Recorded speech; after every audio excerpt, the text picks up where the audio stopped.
আসসালামু আলাইকুম everyone, welcome to my channel Farhana's life moments.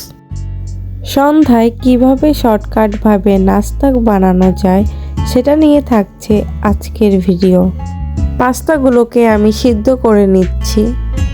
Fry প্যানে তেল গরম করে আমি পেঁয়াজগুলোকেও দিয়ে দিলাম। পেঁয়াজগুলোকে আমি ভেজে নেব। নাড়াচাড়া করে দিচ্ছি যাতে ভালো করে পেঁয়াজগুলো ভাজা হয়। পেঁয়াজগুলোকে আমি কিছুক্ষণ ভেজে নিলাম। পেঁয়াজগুলো অনেকটাই ভাজা ভাজা হয়ে এসেছে, তাই আমি মরিচগুলো দিয়ে দিলাম। মরিচগুলোকেও আমি কিছুক্ষণ ভেজে নিচ্ছি। মরিচগুলোকে আমি সাইড করে নিলাম ডিম ভাজার জন্য। ডিমটাকে আমি ভালো করে ভেজে নেব।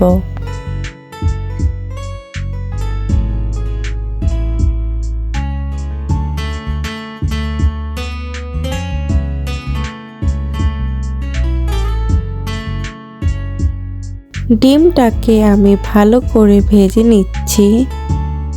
ডিম ভাজা হয়ে এলে আমি টমেটো কুচি করে রাখা সেটাকেও দিয়ে নেব।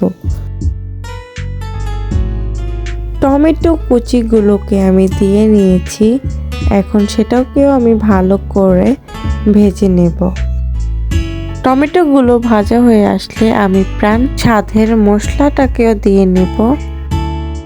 মশলাটা দেওয়ার কারণ হচ্ছে পাস্তাগুলোর ফ্লেভার অনেকটা ভালো আসে, খেতেও অনেকটা মজা হয়।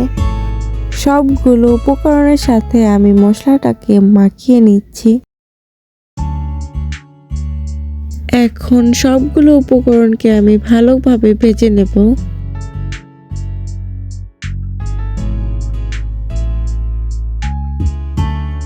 মশলাগুলো অনেকটাই ভাজা ভাজা হয়ে এসেছে। এখন আমি এই মশলার মধ্যে পাস্তাগুলোকে দিয়ে নেব। পাস্তাগুলোকে আমি দিয়ে নিচ্ছি মশলার মধ্যে। এখন ভালোভাবে আমি মশলাগুলোকে পাস্তার সাথে মাখিয়ে নিব। অনেকটা সময় নিয়ে পাস্তাগুলোকে মশলার সাথে মাখিয়ে নিলাম। এই তো আমাদের পাস্তা রান্না করা শেষ। এখন পাস্তাগুলোকে আমি সার্ভ করে নিব একটি বাটির মধ্যে।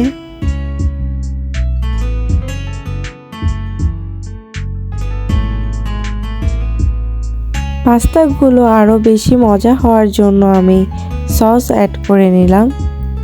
আজকের ভিডিও আপনাদের কাছে কেমন লাগলো সেটা কমেন্ট করে জানাবেন, আর অবশ্যই আমার ইউটিউব চ্যানেলটাকে সাবস্ক্রাইব করে পাশে থাকবেন, সাথে লাইক কমেন্ট শেয়ার করবেন।